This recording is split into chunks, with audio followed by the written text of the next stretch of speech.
Wanasema kuna njia tatu. Uamuzi wako leo, kesho yako. Mbele yako kuna milango: upendo, afya, mafanikio. Katika uchaguzi, chagua mapenzi.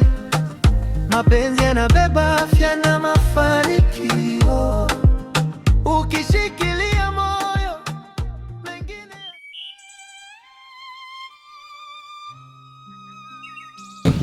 Habari zenu?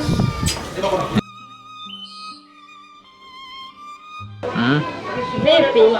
Nawasaidieje? Bila samani mama. Mimi naitwa Mapenzi, huyu mwenzangu anaitwa Mafanikio, na huyu anaitwa Afya. Vizuri, nimewafahamu. So karibuni ndani, nilikuwa nimeandaa chakula pale juu ya wageni. Kuna wageni wangu walikuwa wanakuja, but naona kama wamechelewa. So karibuni ndani. Sasa ninakupa ruhusa ya kuchagua moja tu. Je, utachagua huyu Mafanikio au utachagua huyu Afya au utachagua mimi Mapenzi? Mtu mmoja ndo atakaye kuja huko ndani na kula na wewe. Alafu umesema nichague Mafanikio, Afya na wewe Mapenzi. Nikichagua Mapenzi na sina Mafanikio, haiwezi. Nikichagua Mafanikio na sina afya nzuri, pia haiwezi.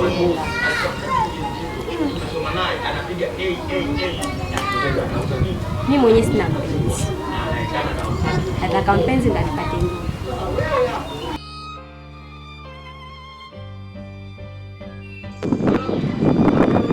Nimesema nichague mmoja, na mimi nimechagua Mapenzi. Bwana, unakaa nyote mmoja. Sielewi. Mimi nilikupa nafasi ya mtu mmoja kati ya Afya na Mafanikio na Mapenzi.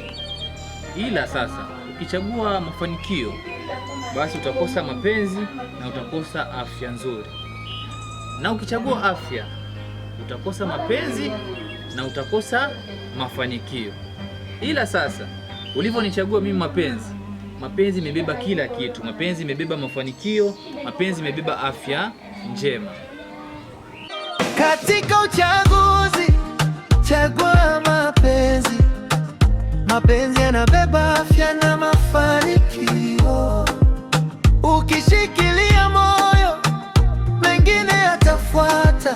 Chagua Mapenzi, mengine yataja.